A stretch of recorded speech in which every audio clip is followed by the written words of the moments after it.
혹시 그런 적 없으세요? 정말 간절히 원하는 목표를 세워뒀는데 이상하게도 바로 그 목표를 망가뜨리는 행동을 하고 있는 나 자신을 발견하는 거요. 중요한 시험 전날 밤에 갑자기 방 청소를 시작한다거나 다이어트가 거의 끝나갈 때쯤 폭식을 해버리는 것처럼요. 네, 맞아요. 마치 내 안에 성공을 원하지 않는 또 다른 내가 있는 것 같은 그런 기분이죠. 스스로 발목을 잡는 이 답답하고 좀 혼란스러운 현상을 심리학에서는 자기 파괴라고 부르거든요. 네, 바로 그 자기 파괴. 이게 오늘 저희가 좀 깊이 파고들어 볼 주제입니다. 청취자분께서 보내주신 자료들이 이 문제를 아주 흥미로운 관점에서 보고 있더라고요. 바로 스위스의 정신과 의사 칼 융이 제시한 그림자라는 개념을 통해서요.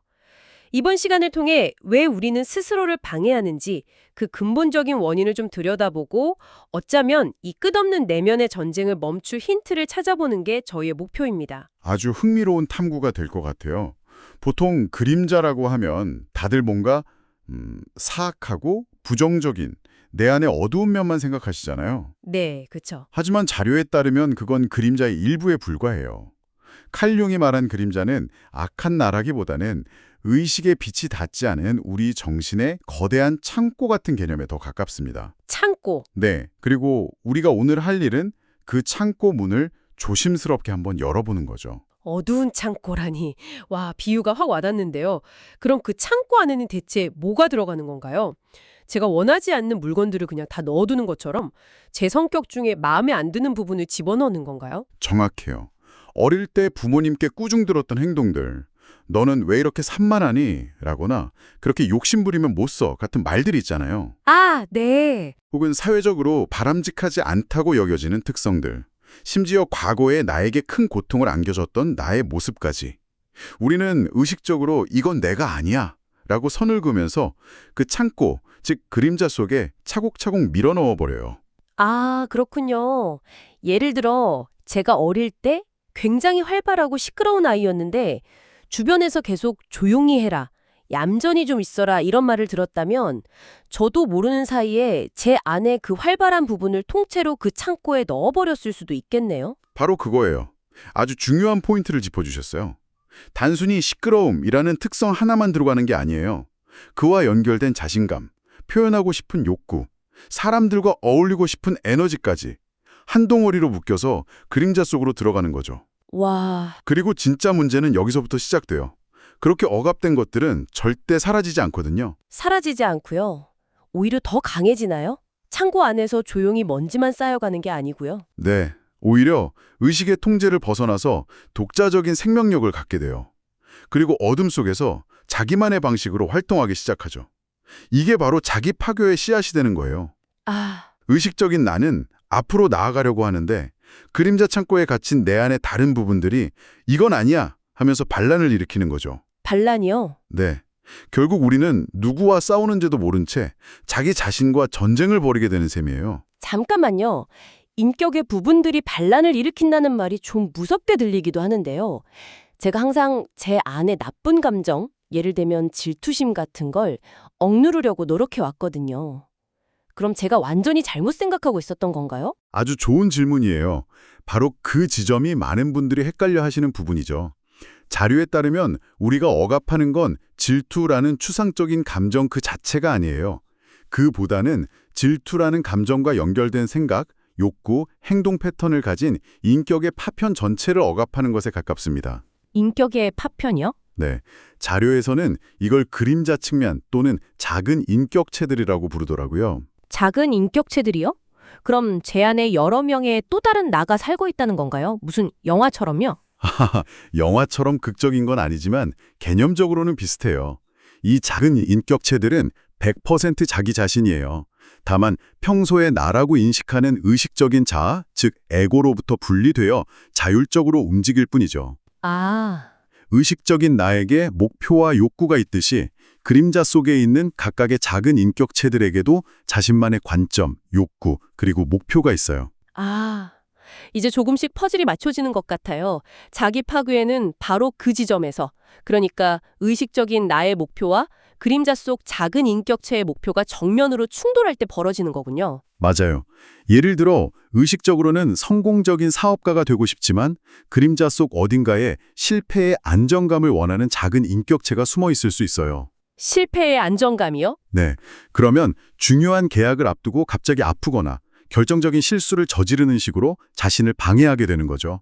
끝없는 미루기 습관 같은 것도 이런 내적 충돌의 증거일 수 있고요. 이 작은 인격체들이 제 안에서 서로 다른 목표를 가지고 싸운다는 게 솔직히 머리로는 알겠는데 아직 확 와닿지는 않네요. 혹시 자료에 이걸 좀 피부로 느낄 만한 실제 이야기가 있었나요? 네, 아주 적절한 사례가 하나 있어요. 스스로를 철저한 외톨이라고 여기는 한 여성이 등장해요. 그녀의 의식적인 목표는 아주 명확합니다. 성공적인 온라인 사업을 잃고서 시골의 작은 농장을 사서 자급자족하며 사는 거예요. 타인과의 교류를 최소화하는 완벽한 독립을 꿈꾸는 거군요. 그렇죠. 목표가 아주 확고해요. 그런데 이 여성도 자기 파괴를 겪는 건가요? 네, 아주 심각하게요. 목표 달성이 코앞에 다가올 때마다 이상한 행동을 해요. 꿈에 그리던 조건의 농지가 좋은 가격에 나왔는데 갑자기 거절해버리고 아주 잘 되고 있던 블로그 포스팅을 갑자기 중단해버리죠. 아니, 왜요? 주변에서 보면 물론이고 자기 자신이 보기에도 전혀 비합리적인 선택들을 반복하는 거예요. 정말 미스테리하네요. 수년간 그걸 목표로 살아왔는데 왜 스스로 그 길을 막아서는 걸까요? 바로 그게 핵심이죠. 그녀의 의식적인 자아의 관점에서는 이 모든 게 미스테리 그 자체예요. 하지만 그녀의 그림자의 관점에서 보면 이 모든 행동은 생존을 위한 아주 논리적이고 필사적인 몸부림이에요. 생존을 위한 몸부림이요? 네, 그녀의 그림자 창고 안에는 과거 인간관계에서 받은 상처 때문에 아주 오랫동안 억압해온 작은 인격체가 하나 있었거든요. 어떤 인격체인데요? 바로 타인과의 깊은 연결을 갈망하는 나야예요. 아, 의식적으로는 고립을 원했지만 그녀의 무의식은 사실 사람들과 연결되고 싶어서 비명을 지르고 있었던 거죠. 이 연결을 원하는 나의 입장에서 한번 생각해 보세요. 그녀의 의식적인 목표, 즉 완벽한 고립과 재정적 독립이 무엇을 의미할까요? 성공해서 돈을 많이 벌면 룸메이트도 필요 없고 출퇴근 카풀도 할 필요 없고 동네 코인 세탁소에 가서 사람들을 마주칠 일도 없어지겠네요. 정확해요. 지금 그녀가 불편하게 여기는 그 모든 것들이 사실은 그림자 속 작은 인격체가 타인과 연결될 수 있는 유일한 생명줄이었던 거예요. 와, 그래서 이 작은 인격체는 자신의 생존을 위해 필사적으로 그녀의 성공을 방해했던 거죠. 그녀가 계속해서 타인과 연결될 수밖에 없는 환경에 머물도록 말이에요. 와, 정말 흥미로운 해석이네요. 하지만 한편으로는 좀 위험하게 들리기도 해요. 모든 자기 파괴를 내 안에 또 다른 목소리 탓으로 돌리면서 이건 내가 한 게 아니야, 내 그림자가 한 거야 라며 책임을 회피하는 수단이 될 수도 있지 않을까요? 굉장히 중요한 지적이에요. 그리고 그게 바로 융심리학 분석가인 머레이스타인 박사가 경고한 부분이기도 해요. 그는 의식적인 의지에 복종하지 않는 자율적인 컴플렉스는 의식의 자유를 제한한다고 말했어요. 아, 어렵네요. 쉽게 말해 이건 책임을 회피하라는 뜻이 전혀 아니에요. 오히려 그 반대죠. 내 삶의 조종관을 그림자에게 빼앗기지 않으려면 그 존재를 인정하고 책임을 져야 한다는 뜻이에요. 그림자는 남이 아니라 바로 나 자신이니까요. 그렇군요. 결국 이 지긋지긋한 내면의 싸움을 멈추려면 그림자를 없애려고 싸우는 게 아니라 오히려 그 존재를 인정하고 대화를 시작해야 한다는 거네요. 맞아요. 자료에서 제시하는 해결책은 의외로 간단해요. 더 억압하는 게 아니라 그림자 속 존재들을 의식의 세계로 통합하는 거예요. 싸움의 대상이 아니라 협상의 파트너로 테이블에 앉히는 거죠. 좋습니다. 그럼 그 협상 테이블에는 어떻게 앉을 수 있나요? 자료에 나온 해결책을 하나씩 좀 자세히 들여다보죠. 첫 번째 단계가 가혹할 정도의 정직함이 필요하다고 하던데 이건 구체적으로 뭘 의미하는 건가요? 그냥 솔직해져라랑은 좀 다른 느낌인데요. 네, 훨씬 더 적극적인 행위예요. 앞서 말한 그 외톨이 여성을 예로 들어볼게요. 그녀는 나는 독립적인 사람이야 라는 자기 주장 뒤에 숨어서 자신이 사실은 타인과의 연결을 얼마나 소중히 여기는지 보여주는 수많은 단서들을 애써 무시하며 살아왔어요.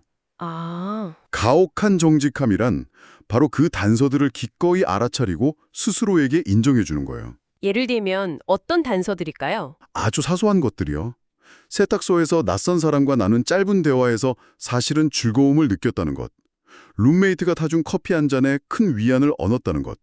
혼자 보는 영화보다 친구와 함께 볼 때 더 재밌었다는 사실을 더 이상 외면하지 않고 직시하는 거죠. 아, 그래. 사실 나 사람들과 함께 있는 게 좋구나 하고 인정하는 것, 그게 첫걸음이군요. 네, 맞아요. 생각보다 큰 용기가 필요하죠. 그럼 두 번째 단계는 뭔가요? 두 번째 단계는 의식적인 자아가 그림자 측면의 욕구를 인정하고 그 필요를 충족시켜줄 책임을 지는 거예요. 이건 마치 내 안에 길 잃은 아이를 돌보는 것과 같아요. 그림자 속 작은 인격체가 더 이상 생존을 위해 파괴적인 방식으로 자신의 존재를 드러낼 필요가 없도록 의식적인 나가 그 역할을 대신해 주는 거죠. 아, 그러니까 그래 너는 연결이 필요하구나. 내가 그 욕구를 건강한 방식으로 채워줄 방법을 찾아볼게. 이제 더는 내 사업을 방해하지 않아도 돼. 라고 약속하고 책임을 지는 거군요. 네, 바로 그거예요. 더 이상 그림자를 비난하거나 무서워하는 게 아니라 그들의 욕구를 들어주고 책임 있는 어른으로서 해결책을 찾아주는 거죠. 그렇게 신뢰가 쌓이면 그림자는 더 이상 적이 아니라 조력자가 될 수 있어요. 정말 중요한 변화네요. 그럼 마지막 세 번째 단계는 이 서로 다른 목표들을 하나로 엮어내는 거겠군요. 맞습니다. 그 여성은 재정적 성공이라는 목표를 포기할 필요가 전혀 없어요. 대신 그 목표의 의미를 재구성하는 거죠. 재구성한다고요? 네. 이전에는 재정적 성공은 완벽한 고립이라고 생각했다면 이제는 관점을 바꾸는 거죠. 재정적 성공은 고립이 아니라 오히려 내가 사랑하는 사람들과 의미 있는 관계를 맺는 데 쓸 수 있는 더 많은 시간과 자유를 준다라고요. 와, 그렇게 되면 그림자 속에 있던 연결을 원하는 나도 굳이 성공을 방해할 이유가 전혀 없어지겠네요. 오히려 의식적인 자아를 응원하게 되겠네요.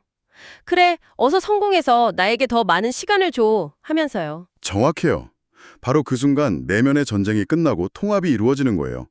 의식적인 자아와 그림자 속 작은 인격체가 같은 목표를 향해 나아가는 든든한 동맹관계가 되는 거죠. 자기 파괴가 자기 창조의 에너지로 바뀌는 순간입니다. 오늘 이야기를 정리해보니 우리가 그토록 혐오했던 자기 파괴라는 현상이 사실은 내 안에 억압된 일부가 보내는 필사적인 구조 신호였다는 생각이 드네요. 여기에 채워지지 않은 중요한 욕구가 있어 라고 알려주는 메시지였던 셈이죠. 네. 우리는 흔히 자기 파괴를 의지박약이어 나약함의 증거라고 자책하잖아요.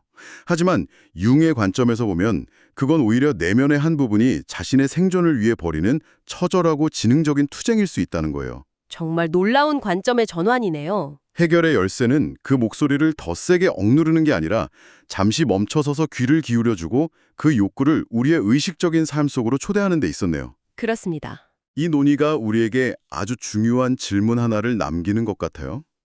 지금 이 순간 당신이 의식적으로 추구하고 있는데 유독 힘들고 자꾸만 발목이 잡히는 듯한 목표가 있으신가요?